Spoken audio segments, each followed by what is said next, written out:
What a Oh, good man. idea. I'm so glad Thank you you. pitched that to me. I saw that today. Yeah, And when I super cool. texted all caps, like, yes, I was literally going, yes. I was at Ross Yes. and I had a Oh. rug in my hands and I was like, yes, Wait, yes. wait, Sydney, this is crazy. You were at Ross when you texted me that? Yeah. I was at Ross when I received that text. What were you doing at Ross? What were I'm you not getting? even What were kidding. you I getting? was Oh my buying some God. pants.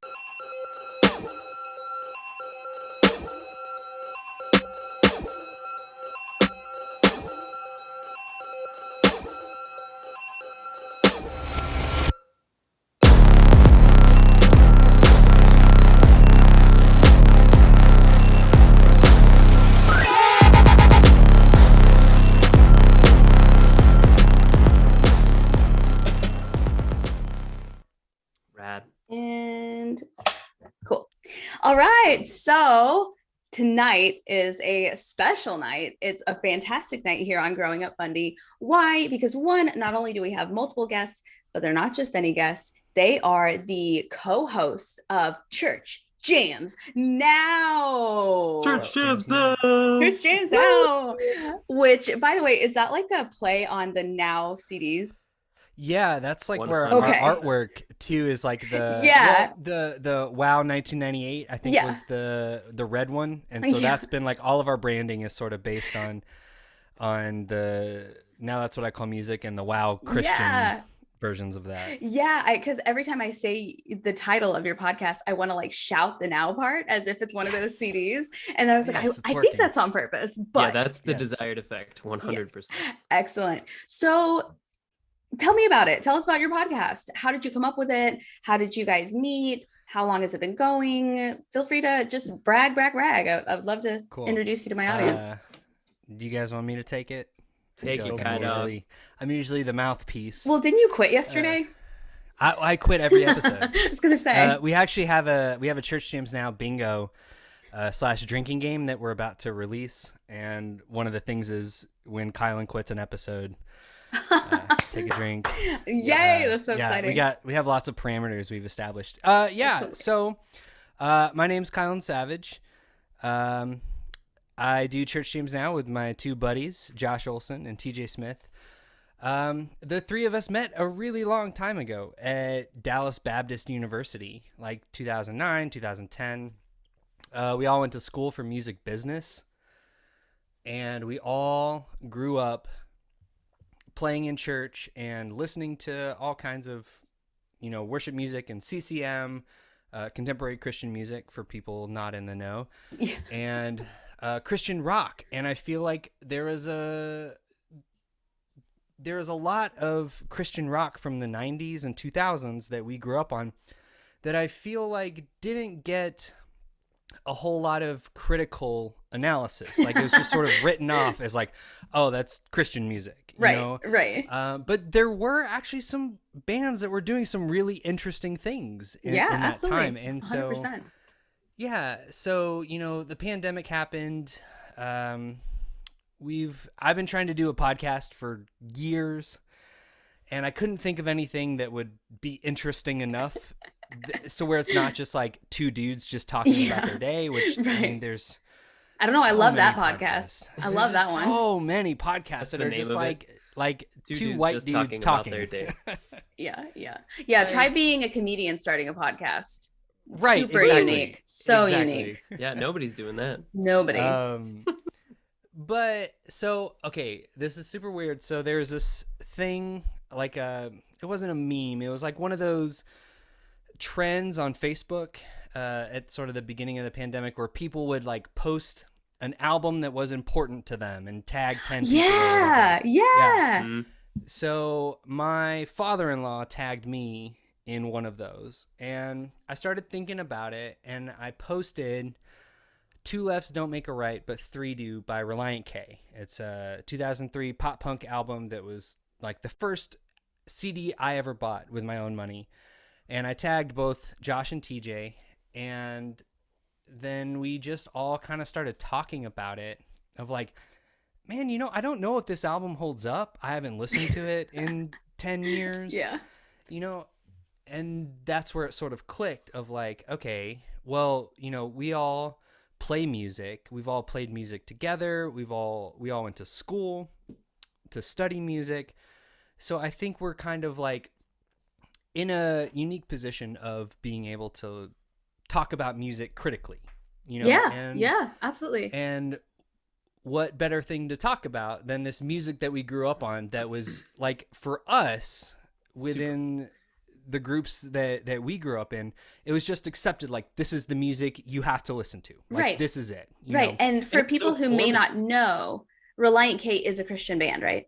Yes. Yeah, yes, I was going to say, definitely. for those who might know, because it did go quite mainstream Right. as a Yeah, band. There are a couple big, bands that have done that, like Switchfoot did that. We just covered Switchfoot on the podcast. Switchfoot's a Christian band? Oh my God, Yeah. yes. Like You're crazy. today years old What? finding that out. What? That's incredible. Yeah. I love Switchfoot that. is a Christian band? Yes, 100%. Yeah, 100%. Yeah, there we go. We're I feel blowing like Oh, my your your whole face life is is a so lie. good. I feel like Worth my the whole price life of is a admission lie. just for that. 100%. What? Sorry, I didn't mean to but- interrupt. I'm just like shooketh right now. Right? I know, it's crazy. Yeah, so for us, it was like these bands that were just accepted as either mainstream alternatives or just what there was at the church bookstore. Like, these are the albums Right. you can get. Yeah. And then for everyone else that didn't grow up, you know, within these like Parameters. Christian I suppose. culture. yes, okay, I wanted to confines. say oeuvre, but that sounded really douchey and like pretentious. But We yes, gotta say it now, parameters. oeuvre. Oeuvre. Oeuvre. Everybody try it. Oeuvre. You know, they were just kind of written off as just like, oh, that's Christian music. So Right. we wanted to make this podcast as like a way to sort of take our music nerdiness Yeah. and apply it to something that I feel like, you know, hasn't gotten a whole lot of critical analysis. Yeah, and one thing I will say about your podcast that I really, really like is that when I first heard about it, when you first described it to me, I thought it was going to be a podcast making fun of mainstream Christian music, just poking fun. And Right. while there is fun to be had on the podcast, it is a very fun podcast, you also very literally critique it as though you're critiquing music professionally. And I Right, really like that exactly. because you're not taking stabs at, because it's easy, right? It's easy. I feel Right. like It's like- low hanging fruit. To right. like, I feel like Christianity is very shit on low Christian hanging music. fruit. Right, exactly. And what I like is that you actually analyze it critically. And for anybody who is here not from their podcast, I was a guest on their podcast last night, and we were listening to some Christian music, and we established that Josh was the song sommelier because he can Yes. break down a song and he can tell you like the underlying tones and the notes. And I don't know if I'm using these words right. I did not study music. Oh, yeah. But you like, he can dissect it and break it down. And we had all kind of shit on a song, and he broke it down in a way where I was like, I felt bad. I was like, actually, this is a work It's like, of oh art. yeah, no, there's like a lot of effort that went into Yeah, this, there and was it's a- actually maybe yeah, there are layers to this song. And I really like that about you guys. I like that it is an even balance of, we're joking around, we're having fun, we're shitting all over music, but at the same time, we are critically, analytically looking at this art that just happens to be Christian. And I really like Right. that about you guys. Yeah, I mean, I think it all comes from a place of love, and it all Yeah. comes from like the fact that we've all been making music somewhat together for Mhm. like almost 15 years at this point, Wow, and that's wild. none of us have ever like quote unquote made it. You know what I mean? Like, we're all just like everyday hardworking musicians. We all have other day jobs, but Right. we love music. And so I think we all kind of come at it from this perspective. Well, I can't speak for the other guys, but for me, like I come at it from this perspective of like, regardless of the content, like a bunch of people put in a lot of effort to make this thing. So why not, like, whether we shit on an album or not, like, I think that's the beauty of like making art, is like to put it out in the world and have people like take it seriously, even if it's for Yeah. like a dumb little podcast. Yes. Well, and it's a fair balance of, we're not going to shit on it just because it's Christian music, but we're also not going to give it a pass just because it's Exactly. Christian music. That's what Yeah. I really like, is That's that great. it could be any album, and I feel like you would have the exact same approach. And I think that's cool, and I think it's important also as well. Yeah. And I think I think there is also a space for critiquing Christian music. And I think that needs to be more common as opposed to, just accepting it because it's Christian or shitting on it because it's Christian. So exactly. Yeah. I think there's like a whole group of people that are like, oh, well, this is like the best music because it talks about God. And then there's a whole group of people that are like, fuck this music. It talks about God. But like, there should be a balance of like, like there's spirituality in all kinds of art. And so whether it's on the nose or not, like I think it deserves being talked about. Yeah. And even at like my most religious, I remember being like, this music is objectively not good to like a lot of Christians. There's a lot we've done. There's plenty of a lot of that. Yeah. But I really enjoy to your point about it being kind of unique that we do approach it from this really balanced place. I like hanging out in that liminal space, trying to give this music a fair shake, even with the context of 20 years. A lot of the albums that we're listening to are 20 years old. Trying to see if it still holds up. We specifically kind of try to do music like we grew up with, so we say it's a podcast about Christian music from the 90s and 2000s. Right. So it's a blast. And it looks like it. It looks like you guys are just having a good time. It's pretty fun. So I don't know what it looks like on your screen, but on my screen, the order is Josh, TJ, Kylan. Kylan, you're like right below me on my little screen. So just kind of going in that order, I would love to hear what religion you grew up with, what religion you currently associate with, your background in terms of your faith, and anything else you want to add in terms of maybe your segue into music or anything else that you want to talk about. Just kind of introduce yourself and your relationship, I suppose, with Christianity. Cool. Me first? Cool. Yeah. Can we all confer really quick? Sydney, don't listen. Guys, I just have to point out that she made the mistake of putting me last. Because if anyone listens to our podcast, anytime I go last, it ends up being a whole production. It's a whole thing. A production? No way. Right. Yes. For anyone listening, I went to high school with Kylan, so I know all about his productions. You're about to get like full on drama mama. Hell a little bit. Hell yeah. And we love it. We're here for it. All right. Well, I'll start off. I haven't introduced myself, not that I really need to, but my name is Josh. I feel like we all have pretty similar upbringings. There's a lot of commonality there, and I think that's where we kind of come into that same space for being friends. And then the podcast, we have a lot of shared life experiences for the music that we grew up with. But yeah, I grew up a pastor's kid, and so my dad was working for a church and then ended up starting his own church. So I was literally at church all the time. Wow. My dad was literally running the church and my mom was doing all the stuff behind the scenes, like working in the office or like cleaning stuff or like running the kids church side of things. So, and then I ended up like in high school, like my first job was just like cleaning the church once a week to make a little like gas money and whatnot. So were you Baptist?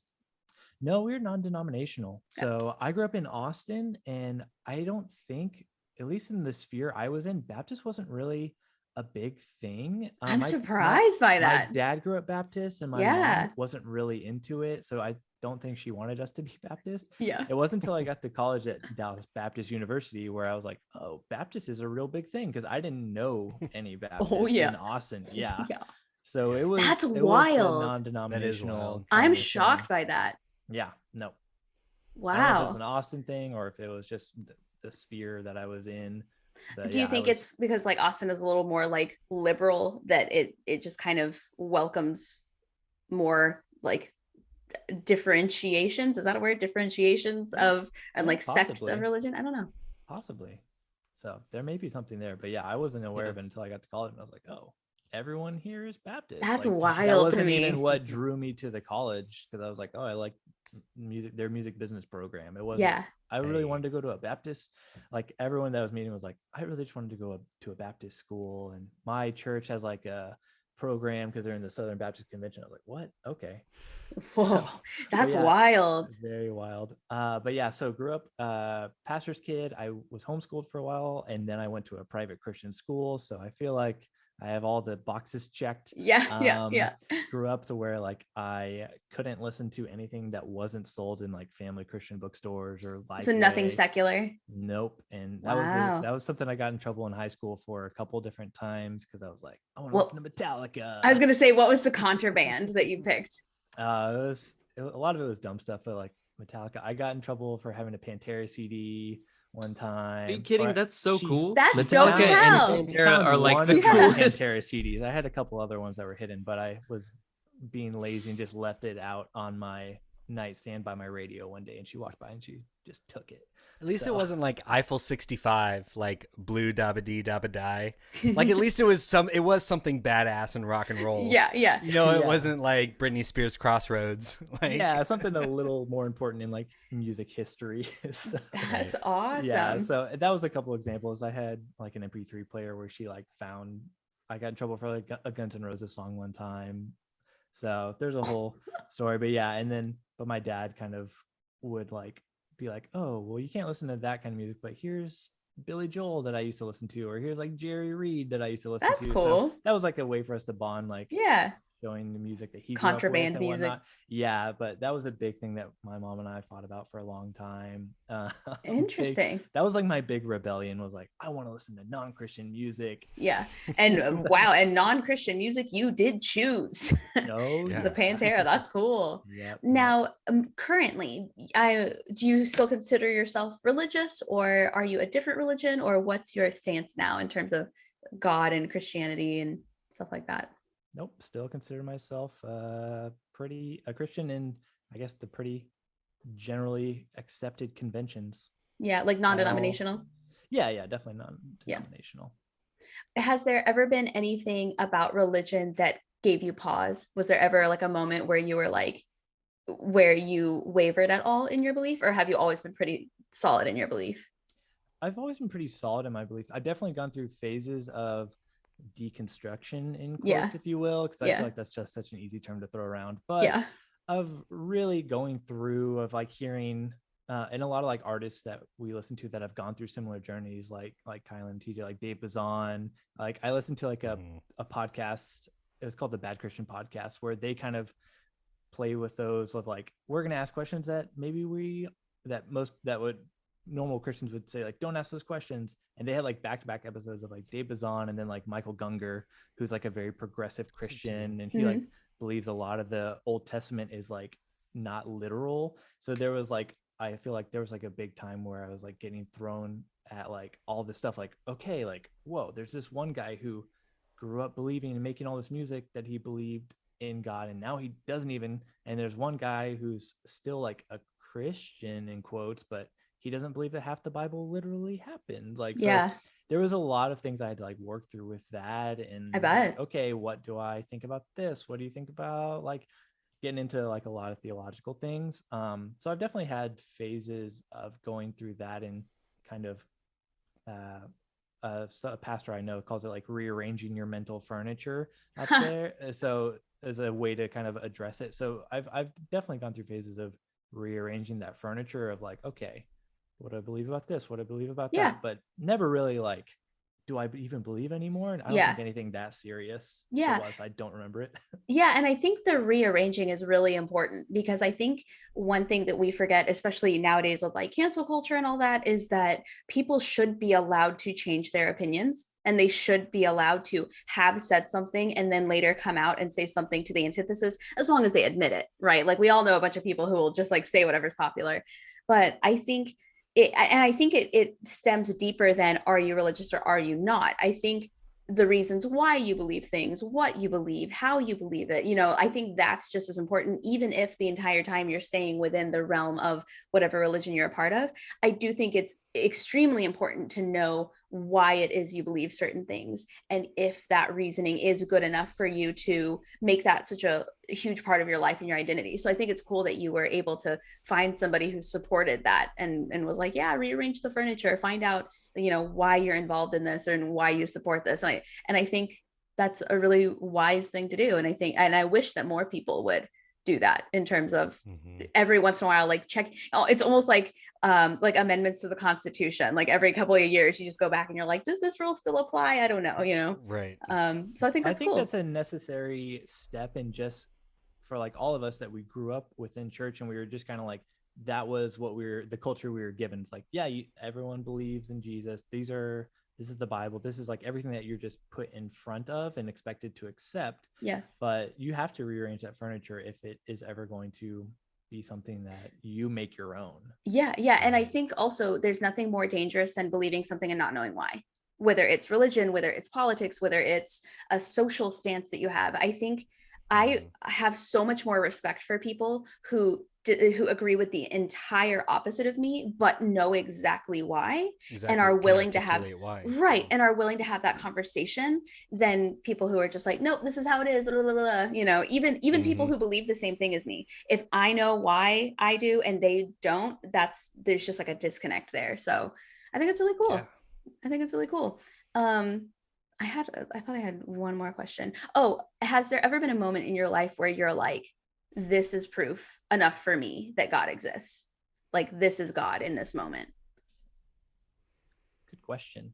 I mean, I feel like it's one of those things for me. It's just always been like easy to believe. I haven't had like big, like earth-shattering revelations where I'm like, whoa, like God came down and like spoke to me. But I mean, like, I do feel like I have had those moments where I was like, oh, I feel like that was God speaking to me. Like, it wasn't anything that was like a huge, like, it's very like Moses on the mountain where like the thunderstorm passes and all this stuff, but then like in the quieter, like the stillness, whatever, like that's where he hears God's voice. And so it's been like, just, I feel like small consistencies and stuff like that. It hasn't really been big revelation experiences. Right. So right.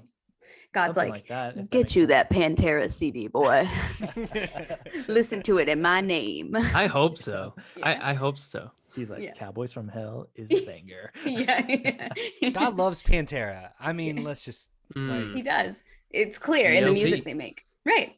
Well, thank you, Josh, for sharing your story with us. I really appreciate it. I was so curious. And I'll be even more curious as this podcast kind of goes along to hear like your opinion on certain things that we talk about that will inevitably come up. So thank you so much for talking to us. TJ, hit us with it. What's your story? I straight up thought those were pot leaves all over your shirt for like a second. Oh, yeah, they're reminiscent, but no, just like tropical vibes. Ferns? A little parrot. Ferns? I think so. Ferns and parrots. Sure. Yeah, let's go with that. I like that. Ferns and parrots. That's the name of our next band that we're all starting together. Ferns and parrots. Ferns and parrots. Tropical vibes. I'll just be the redhead on the side going, whoa, whoa, whoa, whoa. Every band needs one of those, though. Right. That's what I'm saying. I love that. You can be the tambourine girl. Every band. I need more cowbell. Every hip band needs a tambourine girl. There you go. 100%. Yep. Well, I didn't grow up playing tambourine, but yeah, definitely. I did grow up Baptist, so that's different from Josh's story, but similar to his story, was very involved in church, like from a young age all the way up through college and beyond, all kind of in the Baptist world. And my family wasn't necessarily like musical, but I definitely took to music, did choir like when I was a kid in church, and loved like being a part of the musicals. Like we'd do a summer musical, we did a Christmas musical, we did like music numbers in the big church service, big church on Sunday mornings, and I was there for it, you know. Yeah. And yeah, I took piano lessons in like 6th grade. My parents got me a drum set because I did percussion in the school band. Nice. And after I sat down at the drum kit, I was like, yeah, forget this school band nonsense. I'm doing this. So that was a lot of fun, and that kind of got me started down the road of like, you know, music beyond like the traditional school band context or like church choir context. Though I kept doing a lot of that stuff.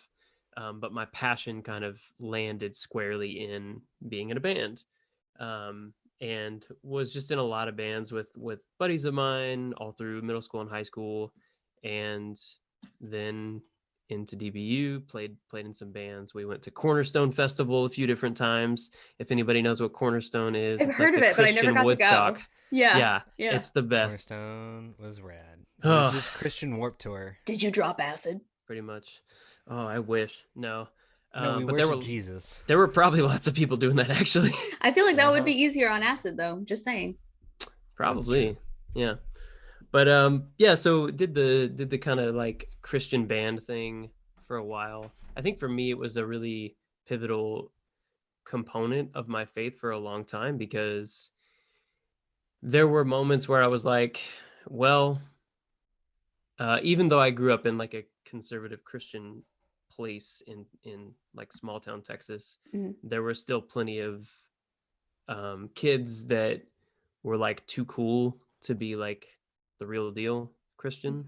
Yeah. If that makes sense. Like they went to church on Sundays because their parents made them, but they didn't really care about it. Right. And I really cared about it. Like I was like bought in 100%. And music was one way that I expressed that. And so being in like a edgy pop punk band that also was Christian was like a way to like put some cool sprinkles on top of my boring like shepherd's pie or something. I don't know. Yeah.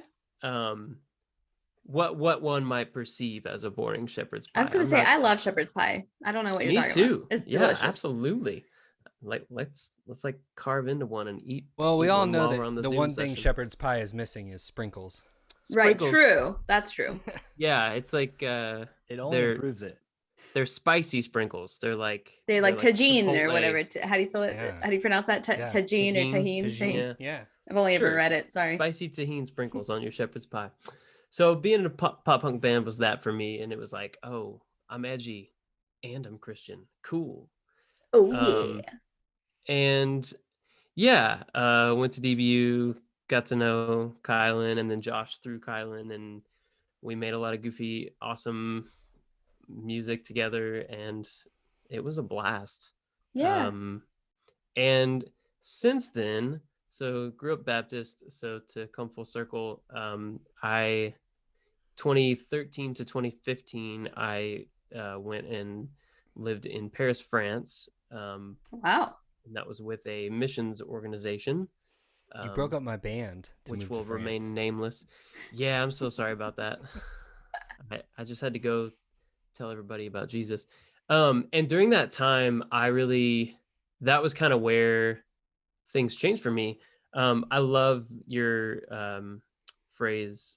What did you say, Josh? Rearranging the furniture? Yeah, rearranging the furniture. I love that. And It's a Rob Carmack. I'm going to credit him with that if he's out there somewhere. Yeah, what's up, Rob? What's Thanks up, for your Rob? phraseology.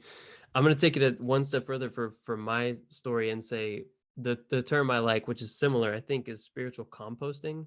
So I don't know that I like that term too. Yeah, I love it because I don't know if I like spiritually deconstructed as much as I just spiritually composted. I kind of like kept the heart and the root and the good things that I had grown to know and love and identify with, and then kind of turned the soil over and found some new energy and some new purpose for it, and pivoted a little bit.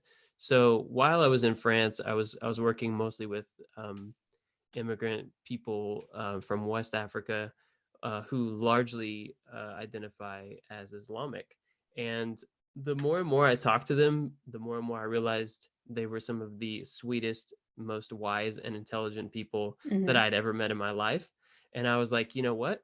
What if this is a cultural context thing? And because I grew up Baptist, I think Baptist is like the way to go. Yeah. And what if because they grew up Islamic, they think Islamic is the way to go? Yeah. And what if we can all kind of learn from each other? And so I stopped being the person that thought I'm going to be the white savior. I'm going to be the guy that knows it all. And I started being the guy that stepped back and listened and let them tell me some things. And my missionary bosses were not so happy about that. but Oh, I was really kind of like cracked open in a yeah. really beautiful way. That's a really great way to describe it. Like cracked open. Yeah. It really Like, did like kind of just open me up. And yeah. since then, I've kind of, my horizon line has just gotten like broader and broader. Came back to the States and had a bunch of adventures that kind of further helped that composting process.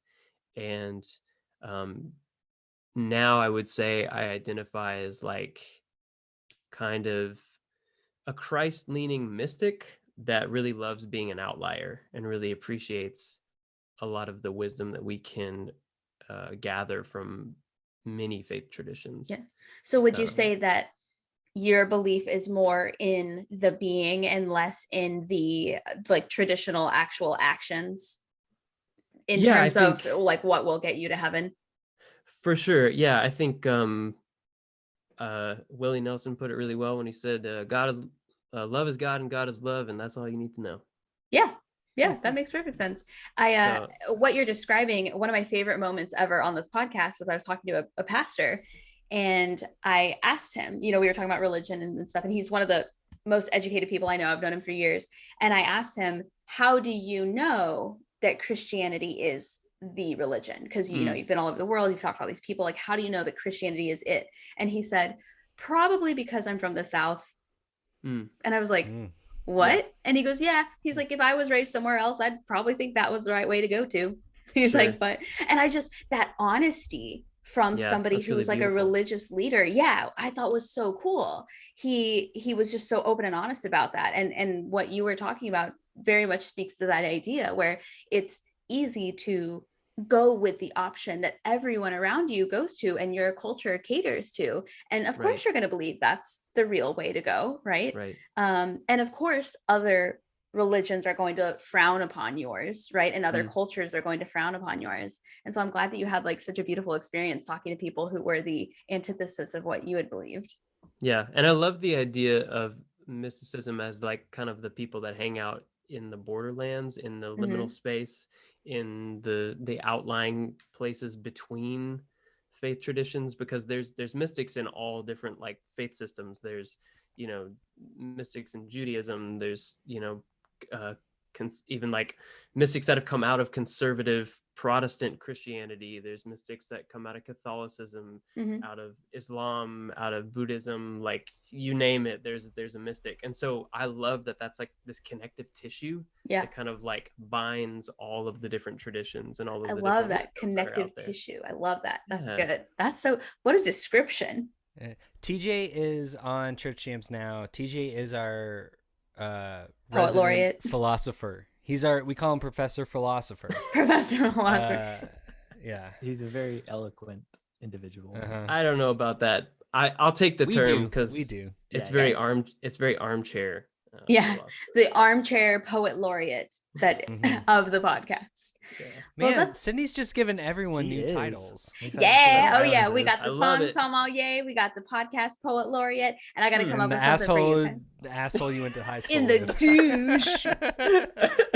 And the truth about movie stars. Oh, there it is. So it's similarly to what I asked Josh, TJ, was there ever a moment before you had an opportunity to talk to people from other religions, was there ever a moment in the United States or like within your own church or your life where you were like, I'm not sure about this, I have questions? Or was it specifically in France that happened? No, there were definitely a lot of moments where I kind of questioned quite a bit about, things like biblical inerrancy or sin nature and that kind of stuff. I had friends, really great friends who were Jewish, who were Jehovah's Witness, who, were gay, and these identities that my tribe or my like group would have told me, you know what, they're going to hell. Yeah. And that sat horribly with me. I didn't like it. And absolutely. So there was a lot of conflict for me. And since then, I think that there's been a lot of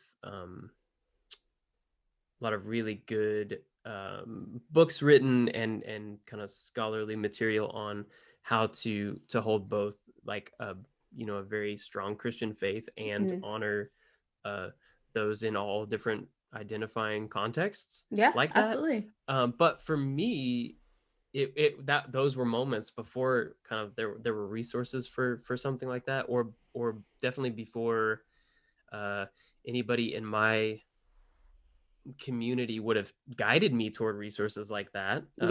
Because of maybe our values or what we were told, or what we were supposed to believe, quote, supposed to believe. So I didn't have anything like that to say, like, you can hold both of these things. And because of that, I was definitely very conflicted many different times as a kid, mostly through like high school. That was kind of where that started happening for me. So yeah. And do you feel pretty like settled in your identity and your beliefs, or are you still exploring, or how do you feel? Yeah, I mean, I would say yes to both of those. I'm super cozy and comfy where I'm at, and where I'm at is very much a journey and an exploration, and I don't think it'll ever stop. And that's kind of what's so great about it. I want to be a lifelong learner. And I can't picture somebody who considers themselves like a mystic being done learning. Like, I'm a mystic, but I'm like done. I've had like, I'm good. I got it figured out, guys. I'm gonna just close out right I'm now. like this much mystic. I'm good. I'm comfortable with this. Yeah, well, that's cool. That's really cool. And do you find that has it impacted at all your relationship with your family, or like your extended family, or do they even know? For sure. Yeah. I think that there's definitely some moments where maybe conversations get to a point where we have to agree to disagree. Yeah. And I believe in the love and the care in my family. And I believe that our relationship can kind of push through that and survive any philosophical differences we may have. So I'm really grateful for that. Not that there's not tension, not that there's not a little rumbling and wrangling along the way, but politics and religion will always bring the rumbles. Always. Ain't that the truth about movie stars? He's like, get out of here. Well, thanks for sharing your story, TJ. That was really interesting. I was curious about where you stood. And much like I told Josh, I'm very interested to see like people's opinions as we move forward with the podcast on certain topics. Kylan, hey, your turn. Hey, everybody. I don't know why I did that. Leave it up to me. Yeah. Well, hey, before I get into it, I want to take a moment that. What? Sorry, my dog is Paisley. Oh, what Paisley. a cutie. Oh. I want to take a moment that to some could sound like shameless self-promotion, but really, I think both Josh and TJ touched on some really interesting concepts that when we started our Patreon, I decided to do an origin story series. And so I interviewed Josh and I interviewed TJ, and we have full episodes, hour and a half episodes where we kind of dig into some of the stuff that they brought up. And so if anyone's interested in that, like, I'm just saying it because they're like two of my best friends. Yeah. And I actually got an opportunity. You don't get an opportunity to like sit down with people you've known for over 10 years and be like, hey, what's your deal? Yeah. So I was just like, I was really stoked to do it. And so if anyone is interested, if they want to check those out. How can they find you on Patreon? What's your Patreon handle?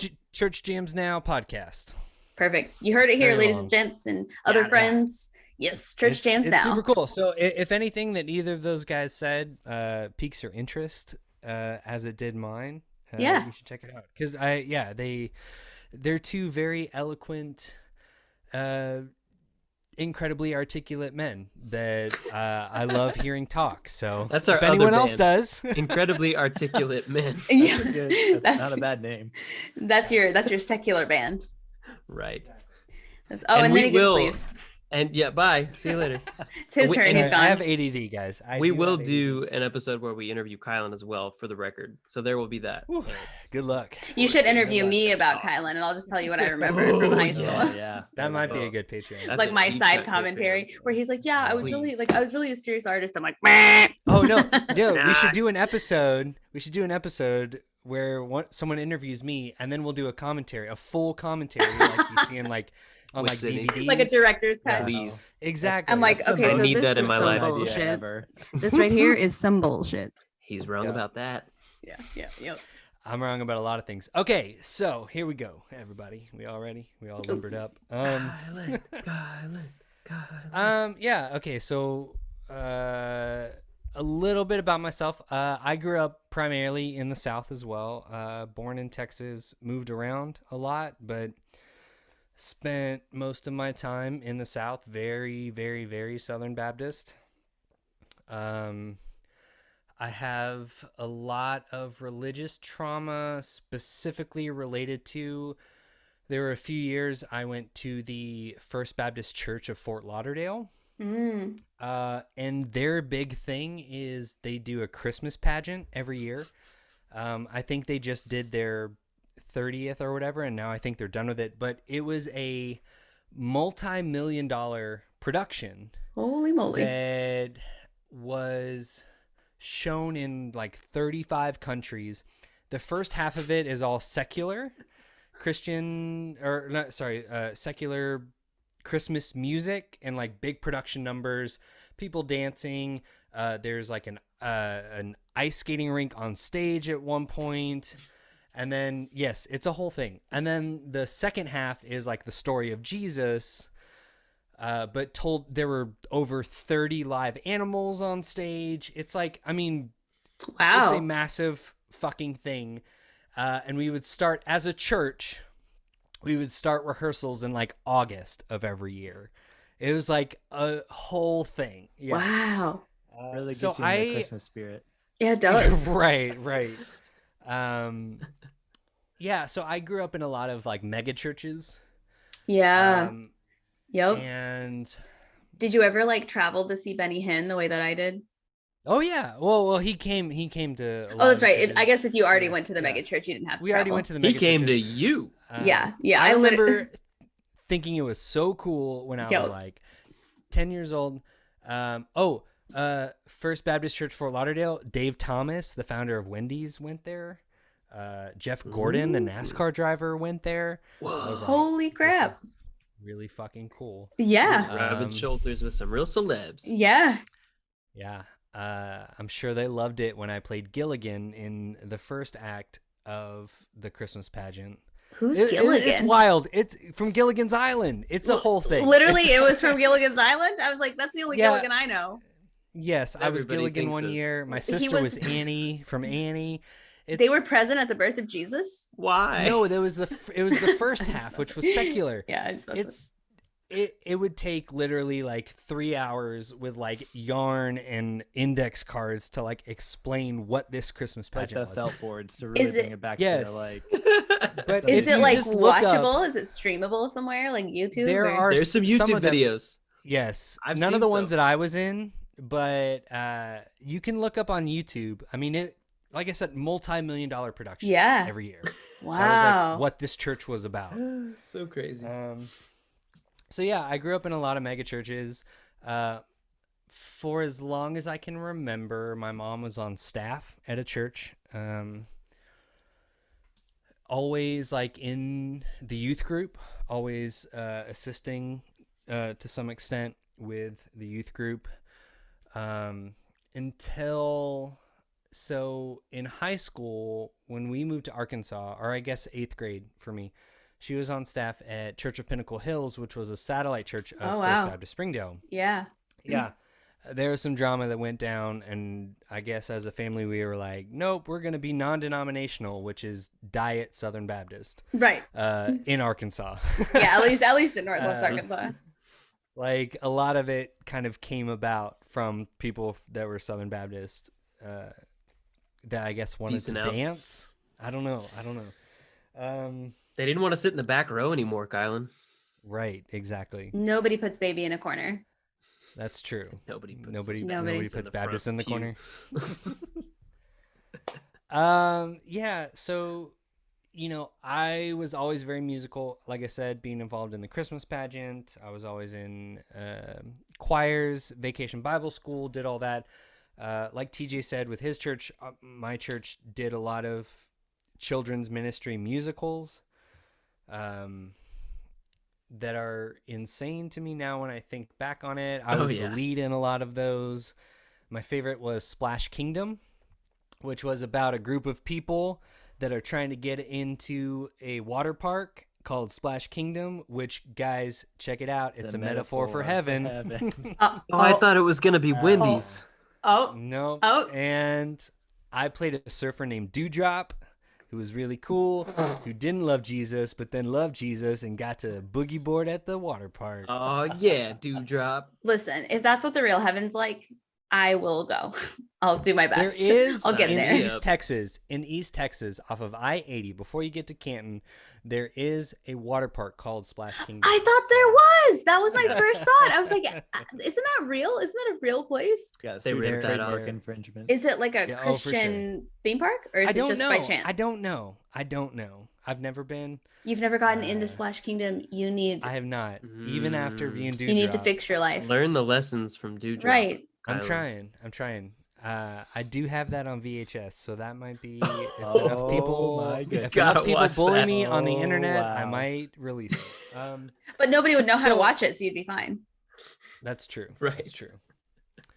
Yeah. So I always grew up playing music. I thought pretty early on that music was like gonna be my thing, and what better way to do that than playing in the youth group band.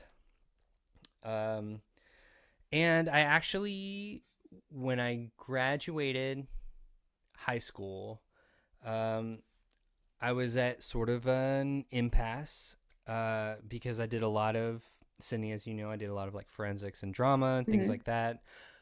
Oh, by the way, My Emperor's New Clothes production that we were both in, I got that on DVD from my grandmother before she died, so I have that too. We have it too. Oh God, I just like spiraled there for a second. I did too. I watched it. It was actually a fun show, though. That was a fun show. It was a fun show. It was well. That's what it's all about. Yeah. So I couldn't figure out if I wanted to play music to glorify the Lord or perform as an actor to in Cats. Glorify the Lord.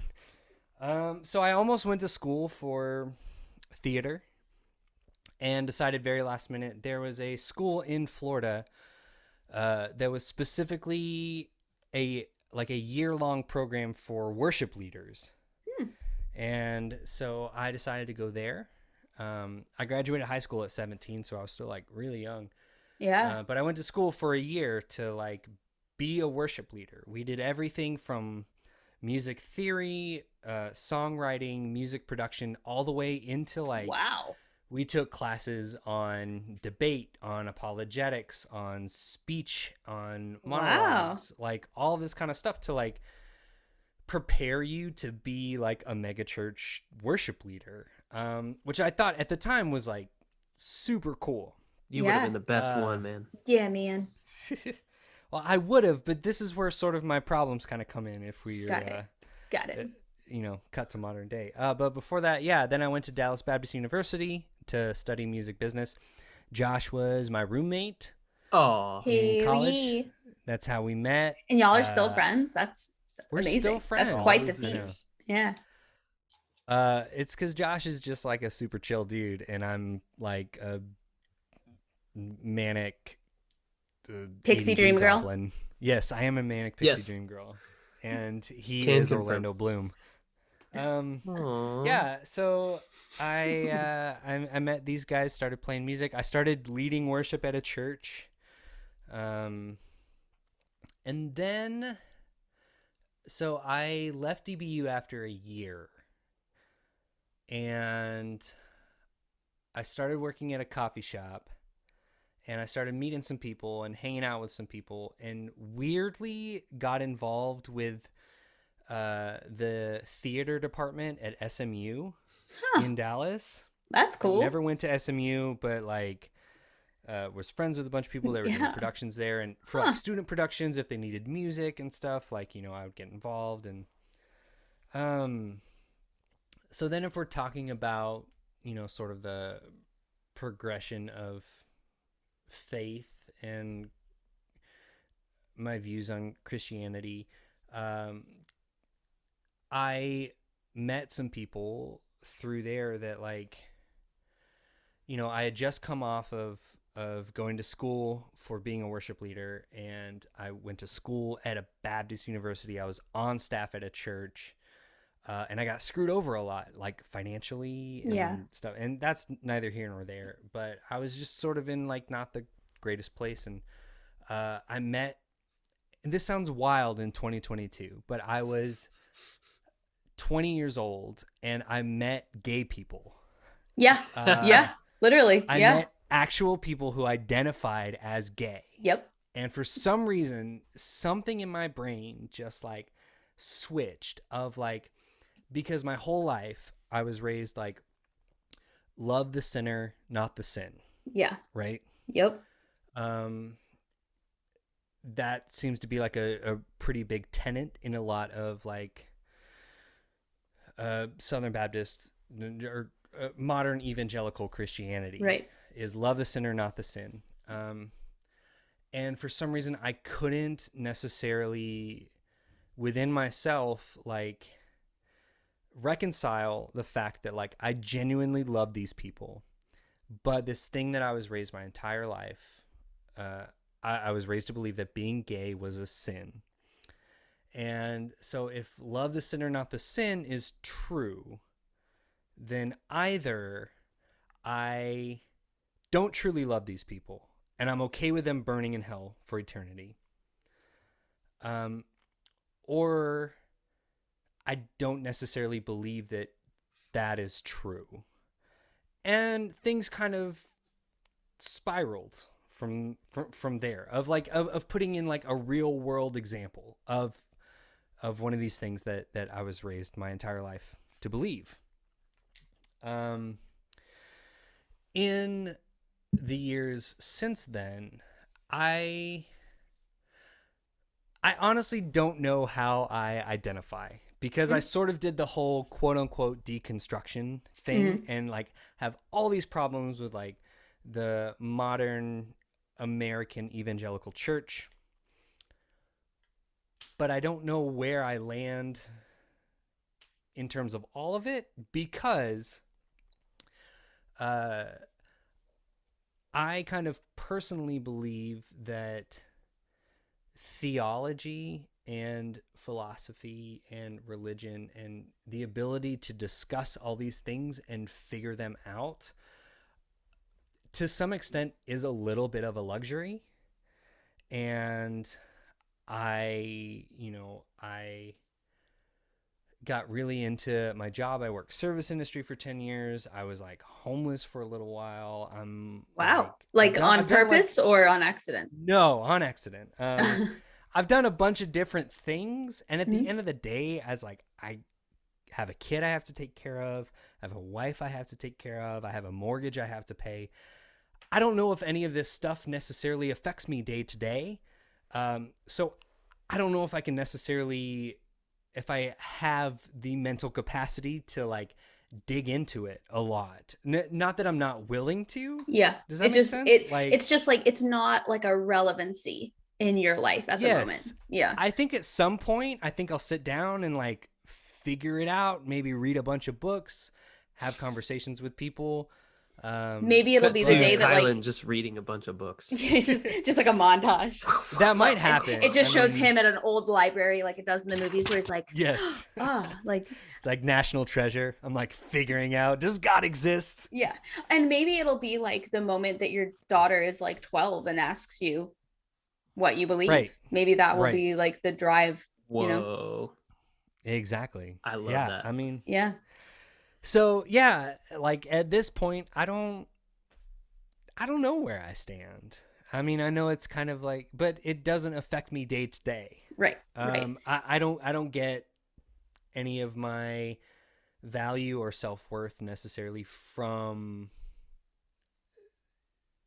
talking about these sorts of things or identifying with these sorts of things. I know a lot of people do, and I understand why, and I have for a long time, but currently I'm just like, well, you know, if I got food on the table, if you know, my daughter's happy and healthy, if my wife is happy and healthy, if I'm healthy, I'll and I can do a podcast with these jokers and make music, then like I think that's okay for right now. Yeah. And I think the admission there, I have talked about this with other guests on the podcast.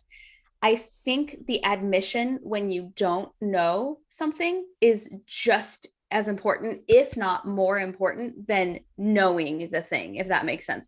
Like, I trust people so much more that are willing to admit when a question is a little too good, when they're like, I don't know, I'm going to take some time to think about that and get back to you, than people who always have the right answer. And so I think it's interesting. It's almost like there's like an order in which I would stack you. Like, I would put, like Josh on top. He's like, the most identifying as a Christian. Then I'd put TJ in the middle because he's, he's spiritual and he's a mystic, right? And he's open to like all these ideas. And then I would put you at like, I don't want to say the bottom because I don't mean it like. That's fine. Fine. You know what? How about this? It's like this. The bottom of the pyramid is the strongest part. How about this? Josh is the cactus.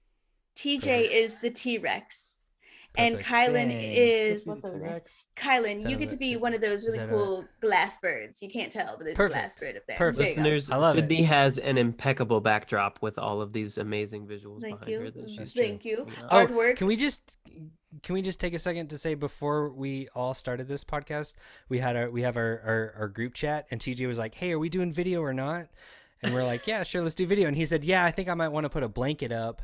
And Josh and I were both "No, you have the coolest backdrop of all three of us. Like, you have the coolest looking space." I don't know. Right. Yeah, the art is got the coolest space. The art is from my dad. My dad did that art. That's so cool. That picture is my dad's friends from graduate school. They graffitied a door with his name. You can't really see it from here. And then that's from Home Goods, that T-Rex. It just called my name. I had to get it. I love it. Yeah, of course. I'll be that Home Goods T-Rex. Yeah, all the art in my room is from my dad. He like drew it by hand. That's so cool. That my mom gave me some. But I think it's really cool that you guys, one, have different beliefs and get along so well. Two, have different beliefs and have a podcast very centered on those beliefs, and still are able to very cohesively create this critique, I suppose. Not I suppose, that's literally what it is. And still get along and still express your opinions and still feel like you can say whatever you want to say in front of each other and still kind of rib each other and have a good time, and also very respectfully acknowledge each other's beliefs or lack thereof. And I think that's I don't want to say it's hard to do, because it's not, but it's hard to find, if that makes sense. For sure. No, it shouldn't be as hard to do as it is, and yet for some reason it's rare. Yeah, no, I think that's why, like, I love doing the podcast with these two guys. Like, I've always told TJ, he is my favorite person to disagree with, because I understand that if we get into a disagreement about something, and we have quite a bit, sometimes even on the podcast, that he's thought out his opinion and can articulate his opinion just as well, if not better, than me. Right. And that's the thing with, I think, the three of us. Like, we all come at these records that we talk about from different places.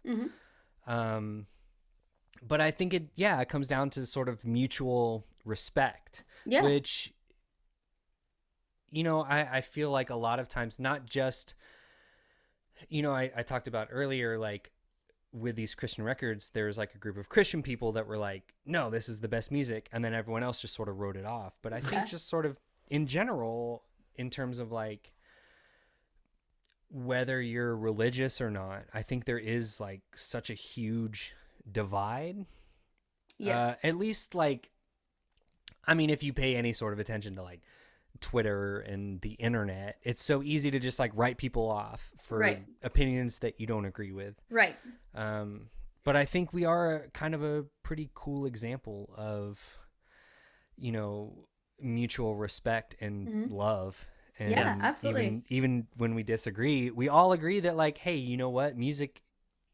Art is subjective, and so your opinion is just as valid. Right. Yeah. And I spent many years in debate. I was in professional debate in college, and a little bit after. And I found that I learned more being forced to research the opposing view, because in the type of debate that I was in, you would not only draw your topic and find out at the last minute who your partner was, who your opponent was, could be literally anyone from the entire United States, but you also had to draw which side you were on. So not only did you draw the topic, but you're like, oh, I'm for it or I'm against it. And I felt like I learned so much more through debate than I did through my college classes, because for 30 minutes, I had no choice but to research all of the reasons why this opinion that is the opposite of mine needs to be right in that moment. And I need to defend it in that moment. And I feel that same way about the podcast as well. I love talking to people who, even if everything they believe is the complete opposite of mine, I found that there is such a peace and respect in giving everyone the floor to talk for a minute. And you learn so much. Like, I've learned words and phrases. I've learned what's the word I'm looking for? Traditions. I've learned stories from all of these different religions. And I think also something that people forget about, when, especially from like the atheism, non-religious space, is that when you have a belief, it is inherent and it is not always your choice.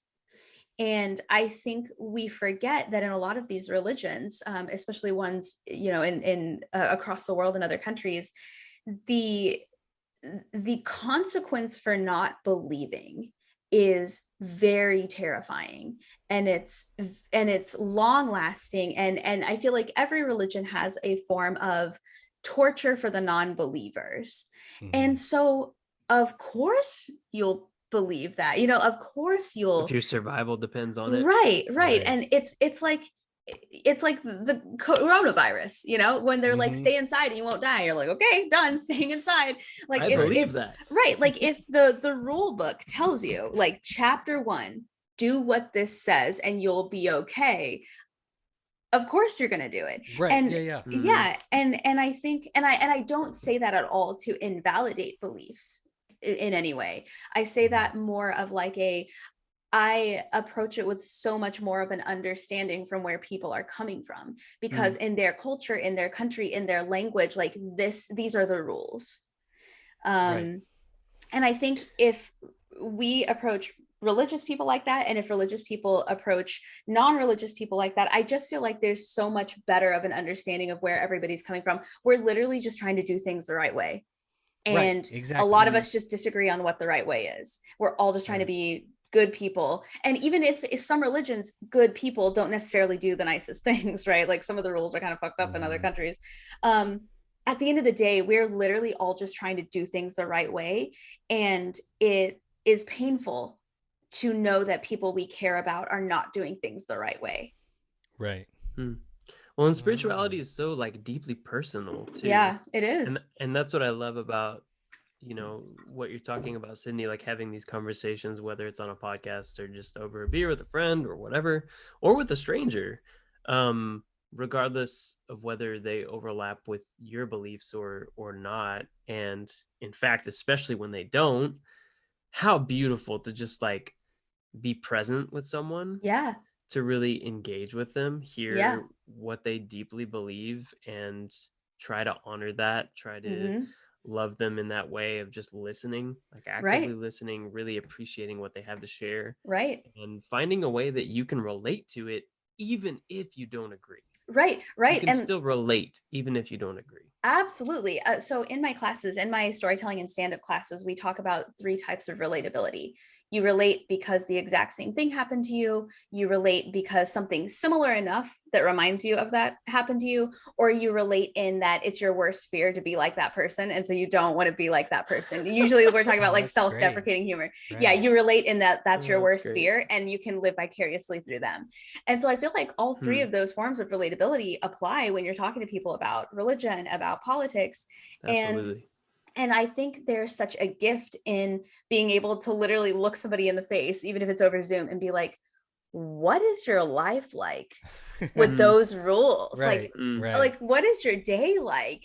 And I'm no longer a religious person. I was very, very religious. I grew up very Baptist. Although my mom called us the religion whores because we went to like a Methodist church for a while. We went to a Catholic church for a while, but we were primarily Baptist. And even though I don't consider myself a religious person, I also don't consider myself correct.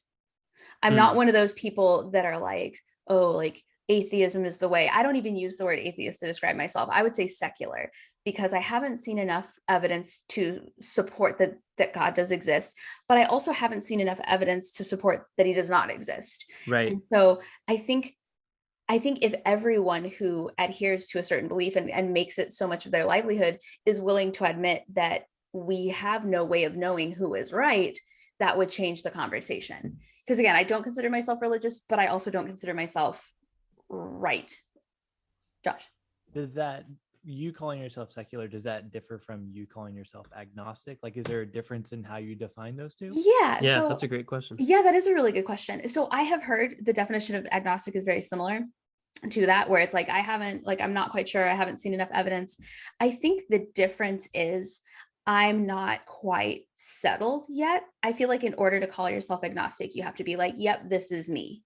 But I find that in every conversation I have with every person on this podcast, whether they're fundamentalist, whether they're Catholic, whether they're Muslim, whether they're entirely atheist, it's very much like TJ said, I relate to every single person that I talk to in some way. Like every single person has said something that's made me be like, oh my gosh.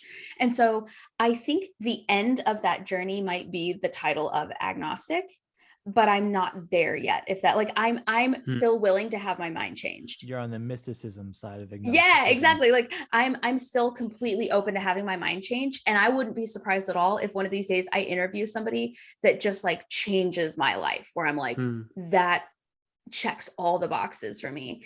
That's really beautiful. Thanks. So yeah, I think in order to call myself agnostic, I would have to be completely comfortable in the idea that that is the correct way. And I'm not, if that makes sense. And so on a level, you also relate to Kylan, where you're just like, right. Okay. I totally get it. The only difference is I read it and obsess over it and interview people about it and ask people about it and question and send emails about it, and he like doesn't touch it. That's like the only difference, is we both are like, we're not sure. Although I do engage with, like, we listen to Mercy Me's entire album, like that's true. I Can Only Imagine band. We sure did. I can only imagine. That was a wild episode. But yeah, so that's what's interesting to me about doing this podcast. Doing our podcast is like we're all kind of coming at it from these different perspectives, I love and it. trying to engage with it like truly, you know what I mean, like and you know, I haven't found anything that is life-changing as of yet, but yeah, I'm willing to as well. That's the thing, like what I was saying, like I'm not opposed to having these conversations. You know what I mean? Right. I feel like there are a lot of people that are maybe in a position similar to me that maybe have a lot of anger with the church and anger with religion and Christianity, and are like, fuck this, I'm done. Right. And there are people that are like, you know, still all in. I have a lot of anger. I have a lot of stuff I need to figure out. I'm kind of prioritizing my mental health therapy things, and that's a little lower on the list, but you know, that conversation is still sort of waiting to be had. Yeah. And I think also it comes down to the minutia involved in every specific religion. For example, Josh, when you were talking about how your mom wasn't really into being Baptist, I immediately went back to a memory that I had from when I was Baptist, where I was in big church, and the preacher did this entire lesson on how women should not preach. Women should not deliver like the lessons of the Lord. It's their job to like sit at the feet of their husbands, and like all the different things that women shouldn't do. And I remember talking to my mom about it. I might've been 12. And I remember saying like, do you agree with that? Like, what do you think about that? And my mom was like, you know how sometimes when we're at Nanny's house and some of your relatives say some things that are just a little bit crazy, but you don't say anything to them about it because you like them and you want them to feel loved. That's kind of how some of the rules are being a Baptist. Right. She's like, that's What a great way to yeah. handle that. She's like, what do you think? She's like, do you think that you could lead somebody to the Wow. Lord just as good as a boy, just as good as your brother? And I was like, yeah, I do. And she's like, well, then I think God does too. But sometimes like old white men say crazy shit. And then I still considered myself like very heavily Christian until I was probably 25 or 26. And I remember I was in like the college age group at Moody, which is in Chicago, which is like it's like a Bible institute. Yeah. And I remember one day they separated the men from the women, boys from the girls. And they had the girls in one room and the guys in another. And a woman was teaching us, or a girl, I say girl because she was the same age as us, like early 20s, mid 20s. She was teaching us about the same thing. Like women should not preach. They should sit at the feet of their husbands and serve them how best they can in the name of God. And I remember I raised my hand and I was like, what's the difference between what you are doing and preaching? I wasn't trying to be like an asshole. I was like, I don't understand the difference between you teaching us about the Bible and me teaching someone about the Bible and you doing it the right way and me committing a sin. And I remember she just like looked at me. And nowadays I'm hoping that was like a switch in her mind being like, that's a great question. I need to get the answer to that question. But at the time I just like left because like it was really awkward and people were just like staring at me. And I was like, I'll just see myself out. Bye. Right. And then a year later I did shrooms and I woke up secular. So that was interesting. But well, that's the thing. I mean, I think like a lot of issues that people may have with Christianity seem to be cultural more than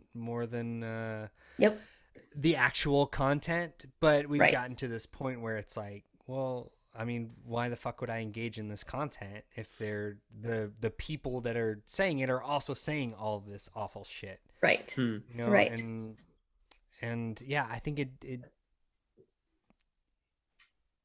it makes more sense to like get a little more personal with it if you have the time and the resources. You know what I mean? Yeah. And Josh, as someone who still very much considers yourself Christian, how do you feel when you see people promoting faith in a way that you find not a good way, like in a way that I would say like makes religion look bad? Like how do you feel in those moments? Because I know that there's a lot of people like that who claim to be Christians and they don't act it at all.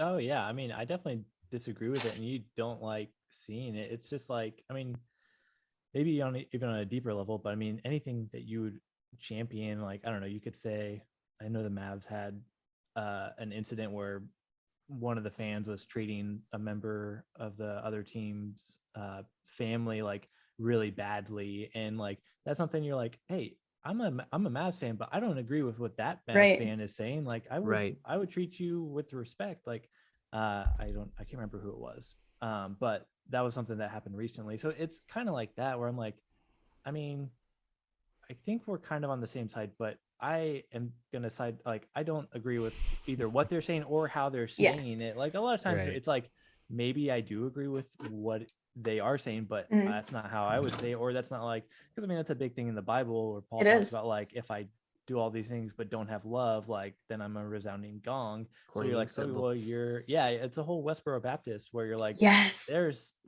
absolutely no love going. Like, did you read the New Testament at all?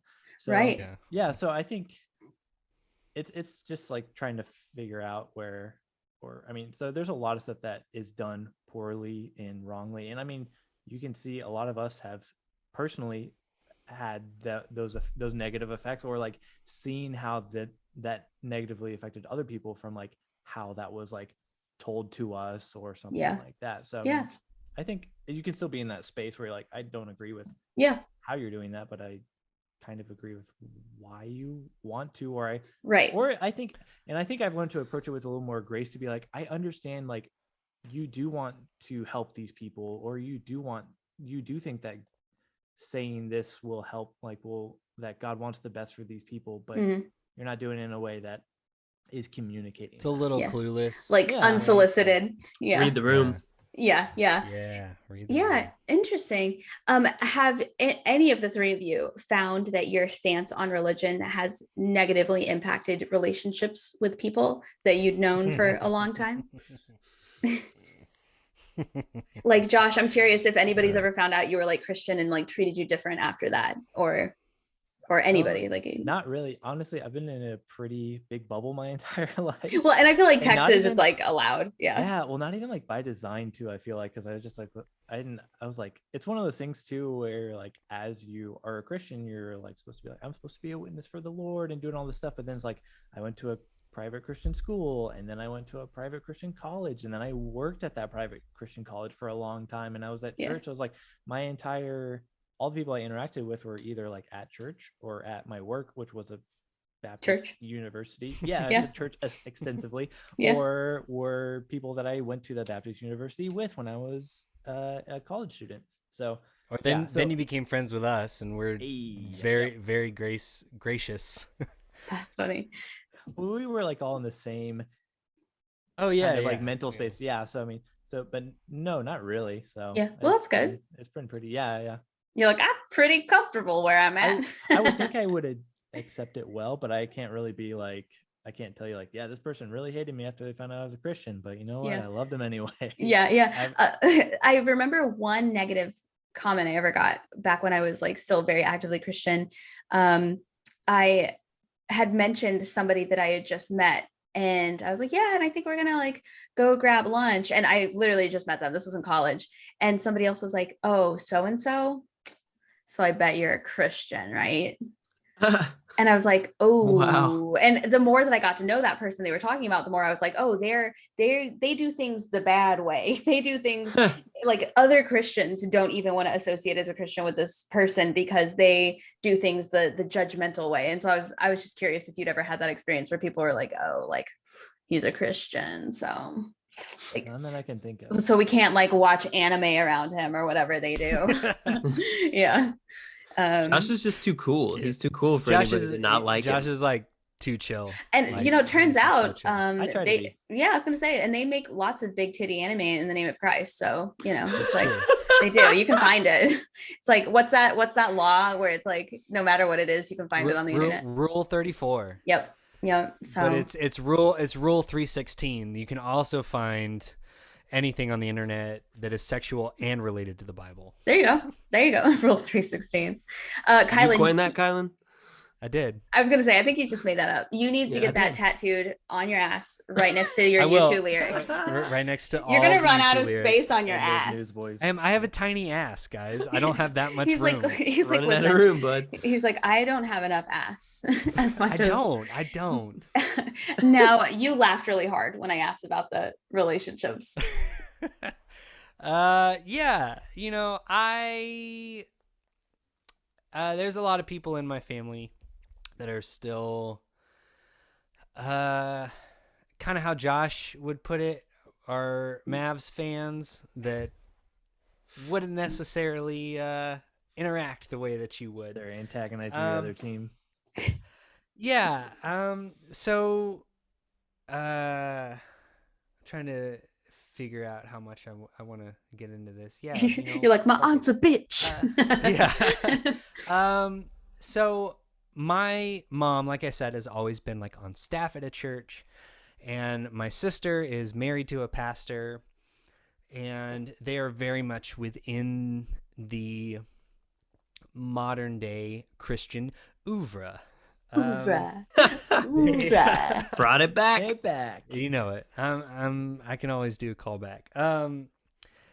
Yeah, and things have not necessarily been weird with them solely because of where I'm at religiously and spiritually, but it has been a big part of it. So like in my early 20s, you know, I went from, like I said, being on staff at a church, going to school, to be at a church, to kind of doing a super hard 180 of like, you know, now I'm living with my girlfriend, and I'm sleeping with her, and I got tattoos, and I'm drinking. Unsalvageable. And, yes. And Lost cause. Yeah. Do not pass heaven. Do not collect $500. For real. Things are really bad for a long time with all of my family. In the years since, things have kind of changed. Like, okay, I remember when I got my first tattoo. I got lyrics to a song that was playing on my radio when I got in a deadly car crash. I should have died. Wow. But I didn't, and I decided to get that memorialized on my skin. On your ass? I remember on my ass. Well, I decided to start with the arm, and I'm going to work all the way down. Got it. To the ass. My mom found out on Christmas Day. I'd had this tattoo for about like 2 months, and my mom is one of those people open a present in your sleep. No, my mom is one of those people that has to take goddamn fucking family photos at like 3 times a year. And then she's like looking at the photo and she's like, what the fuck is that? No. So here's the thing. I had on a sweater. It was Christmas. It was cold. She got matching t-shirts for all the kids that were for some organization.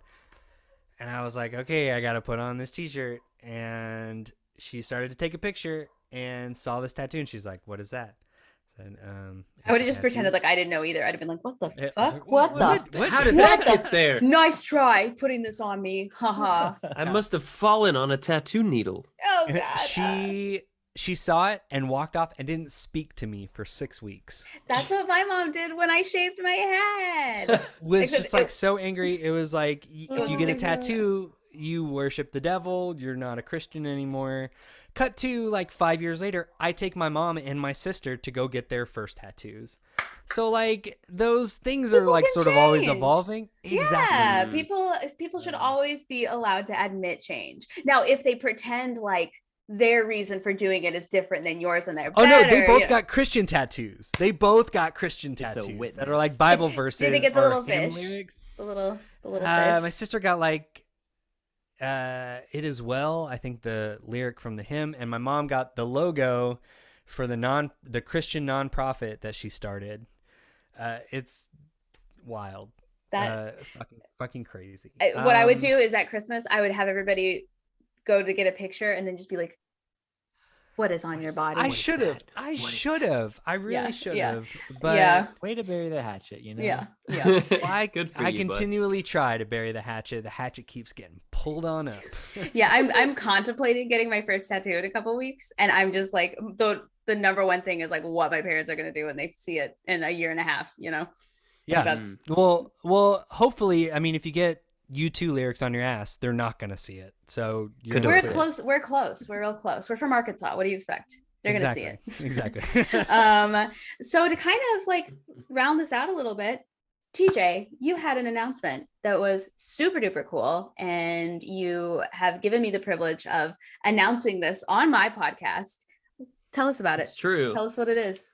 Oh man. Well, I've been working on a full-length album for my music project. It's called SOOTH, and I have a single that's coming out ahead of the album this month in June, very soon. And I thought, why not give it a little debut, a little sneak peek, a little exclusive here.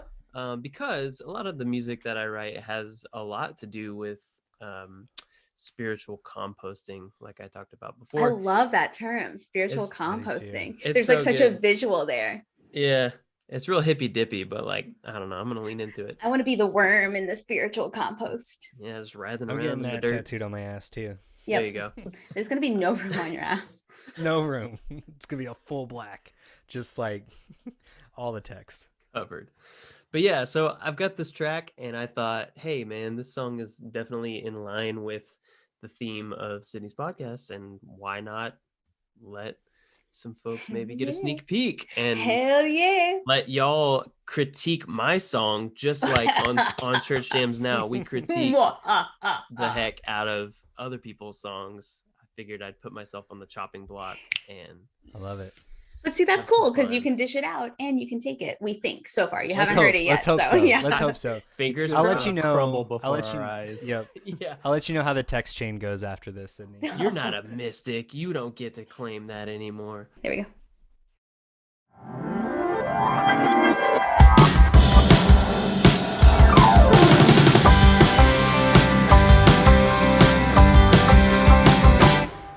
Well, we're counting our chickens before they hatch, pretending like we found a perfect match. I got an ego itch that I just can't scratch, but maybe you can save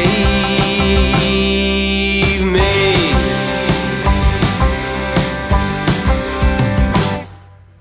Hey there, human, how you doing? You know I got a lot of love to give. I may look like the oppressor, I see us stressed, but put me to the test, and I hope you'll see you and me we can. Way back when. 'Cause that good old American dream, just a treadmill of privilege and preoccupation, with one holy day a week of apathetic upward exaltation. Blindly we're rejecting the idea of original goodness. Yes, we're accepting this fallenness. Yeah, we're keeping the faith of original sin, lost in a spin. These memories don't add up. I know they'll chalk it up to bad luck, but I still got a future, I still got a heart, gonna persevere through the pitch black dark. So grab a light, keep the fire alive. I don't fear the question, I ain't afraid to die. My only worry is that the truth will stay so deep down, hidden away, and you'll keep running back to original sin. It's all illusion. The sacrificial flood of nationalistic love. Some say we're doing our civic duty for holy father capitalism. We think we get washed clean by the tide of mindless screens. We've all got an opinion, but it's through a billion lenses. Our captive hearts convicted while our brains are getting so thin, baptized in the blood and blood again, into original sin.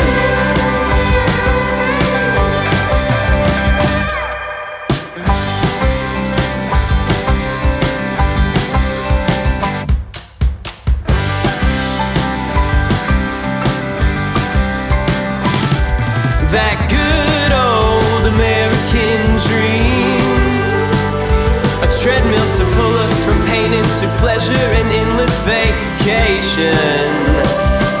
Maybe one day we'll see that we're not the sun, but there's oneness among this rotation, ever growing like a branch from the tree of divinity, planted in the soil of original goodness. Let's bless this mess and put it to rest, so we can keep on keeping the faith. Let's bless this mess and put it to rest, 'cause we can keep on keeping the faith without original sin.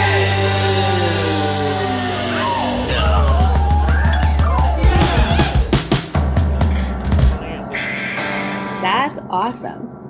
Is there? All right, welcome to Church Jams Now. Yeah. New podcast. Yeah, that's definitely begging to be like a theme song for sure. Oh, man. 100%. I know. You It's got to find so the right good. thing. That's Okay, awesome. I'll be So, looking. Are we doing our typical Yeah. TJN Straight to thing pieces, here? man. Yeah. Okay. Yeah. Yeah. All right. So, this is a little sneak peek of kind of what we do on our podcast. But we talk about typically we talk about Christian music from the 90s and 2000s. But today, we're here talking about TJ's new song, New release. Original Sin. So I'm not going to get into the lyrics because on our podcast, I'm the resident vibe guy. I don't listen to any lyrics. I have no idea what this song is about. Can I Sure, nominate it's great. Sydney for lyrical analysis? Sure. Please. Okay. So the first thing that surprised me about this song was I read the lyrics first because you sent me the lyrics, and I intentionally didn't listen to the song until like right before the podcast.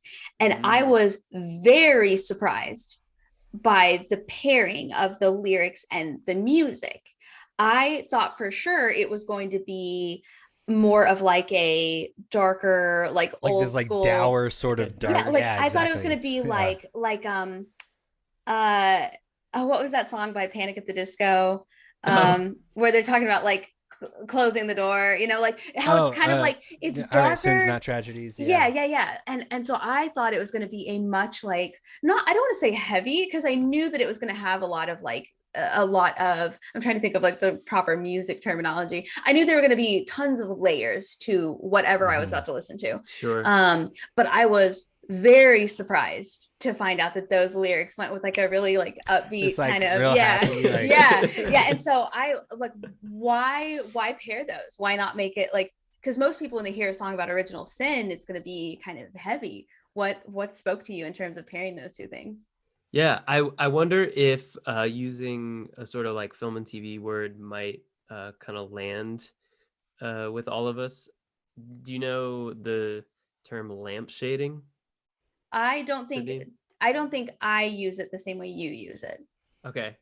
So it's this idea that if there's like a really heavy moment in a story, you immediately throw some humor at it to kind of chill out like the heavy-handedness of it. Yeah. In my classes, we call that a scapegoat. Totally. Yes. When you like, exactly, you feel like you're getting a little too deep and a little too personal. So you're like, here's a joke. It's fine. It's funny, guys. Yeah. We're all fine here. Yeah. Yeah. So knowing that for me, and I feel like Kylan might identify with this a lot too, but like humor is kind of like a little bit of coping a defense mechanism. thing, a coping Literally, thing. Yeah. So I like kind of using that idea in a fun and subversive way musically, where I do think about and sing about very heavy or heady topics, but I like happy poppy music sometimes. Well, it's a very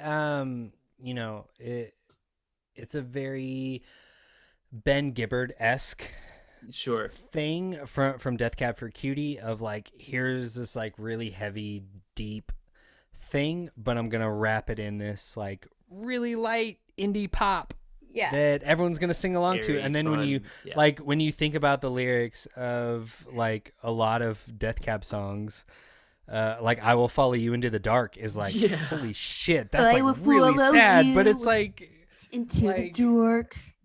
But it's like, this is like a fun, cute, happy acoustic song, but it's like, holy shit. Yeah. Like when heaven and hell decide that they both are satisfied, it's just like, oh my God, like this is some, and TJ's like super good at that. So I think in terms of songwriting, TJ and I think very differently.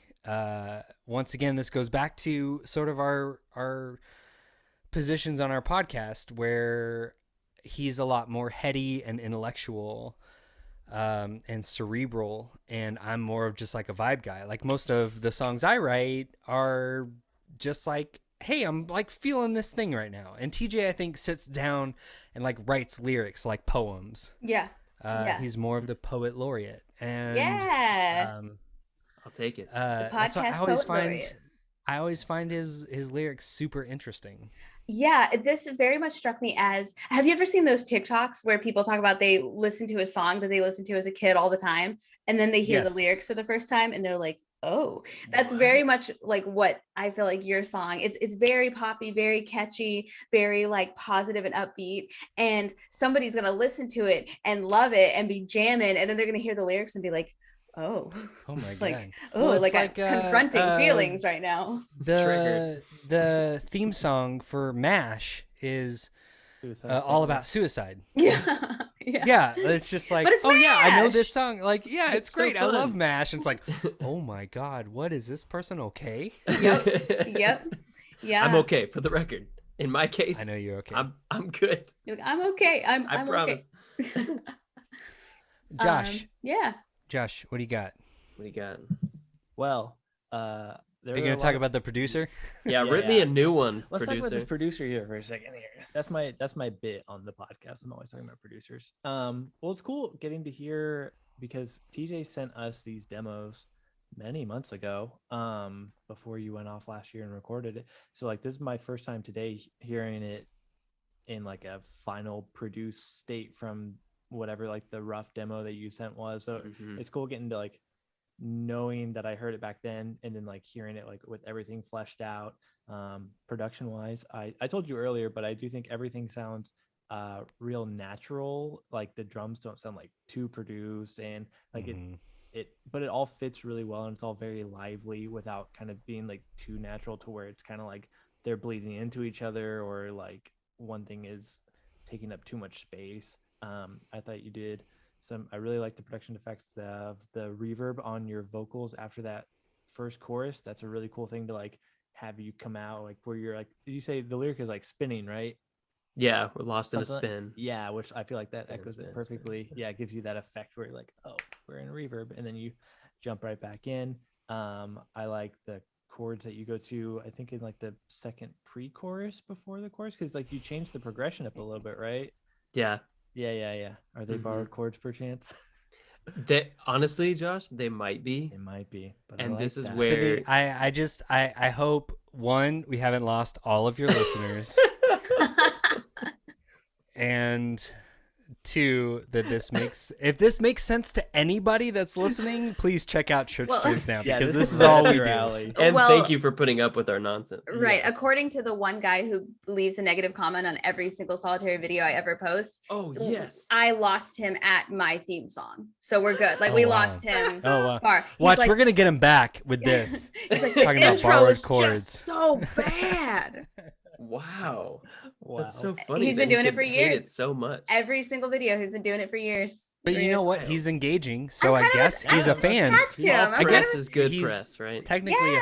fan. I keep screenshots of all of his insults on my phone because it's just, you know, Amazing. like That's I kind great. of, you know, Over the years, I'm you're used gonna to have, it. Like, a why would I get love that? hate. What you should like open your phone one day. You know how the iPhone does those like automatic slideshows?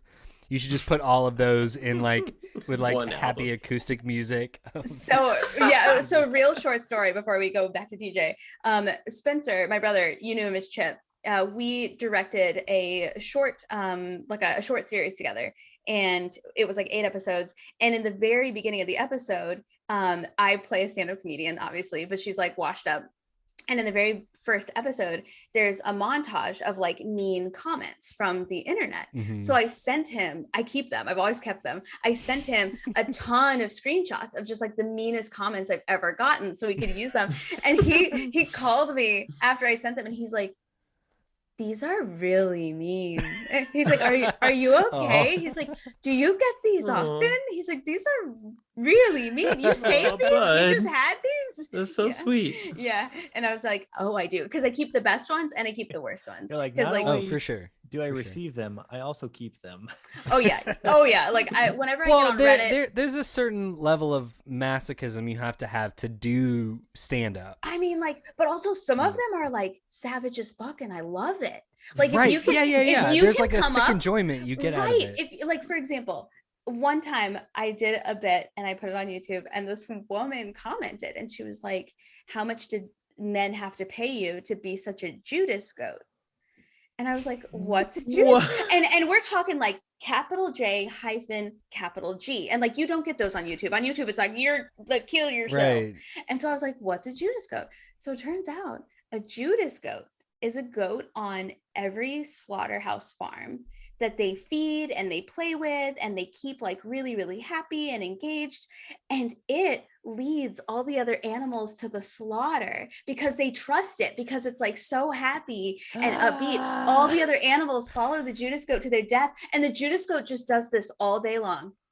And I was like, oh, wow. Like, that's crazy. Right. So anyway, TJ, back to you. I'm so sorry, but that's Judas goat. Well, all I know is my next single is going to be called Judas Goat. Please do. For sure. Please do. No, And like, Judas Goat is the name of our next band.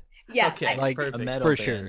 I think It's got to be a metal band, yeah. you should gotta be. definitely make a song called Judas Goat, and in the middle there should be a break where it just plays the stand-up set that like triggered that lady for like 10 seconds. Oh, that's so good. And That's then just so like good. keep And going. then just like a little.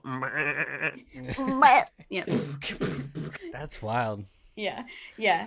So TJ, is this your first album that you will be releasing, or do you have a lot? Do you have multiple? So this is my first full length under the name SOOTH, which is like kind of my solo music project that I started. I first started writing songs for SOOTH in 2015, but didn't release them until 2020. And where did the name come from, SOOTH?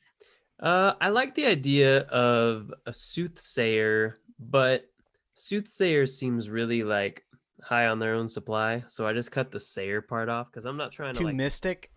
Too No, mystic it's for you. sayer is like trying to tell people how to live or what to do. So And you'll I'm just- appropriate the culture, but you won't live the life. Sure. Yeah, let's go with that. That sounds good. Yeah. Cancel So- station. So SOOTH is like a recent development. Correct. Yeah. And basically I was writing all these songs. It kind of started when I was in Paris actually. And I was like, wading through a lot of theological and philosophical feelings and thoughts. And I was like, I don't know what to do with all this nonsense. And, the shepherd's pie was kind of bubbling over in the oven. And I was like, Weren't enough sprinkles. not enough sprinkles. So I was like, well, I'll just record these demos, and then maybe if they ever get made, then that'll be great.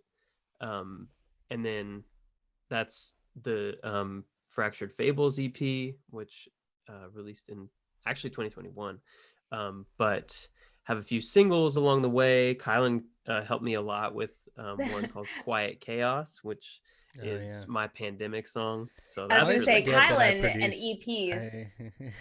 Yeah, that's we go true. hand in hand. I love EPs.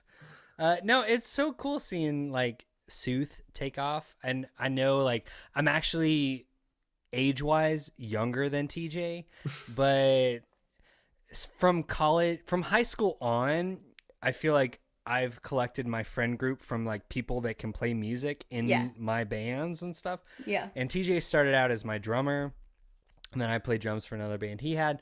And seeing SOOTH take off like this, I feel like he's like my little baby bird who's like going out into the world, and I'm so proud. I'm so proud. I'm like, yeah, you're doing your own Thanks, thing. bud. That's so cool. Yeah. So when can we download the song? Where can we find it?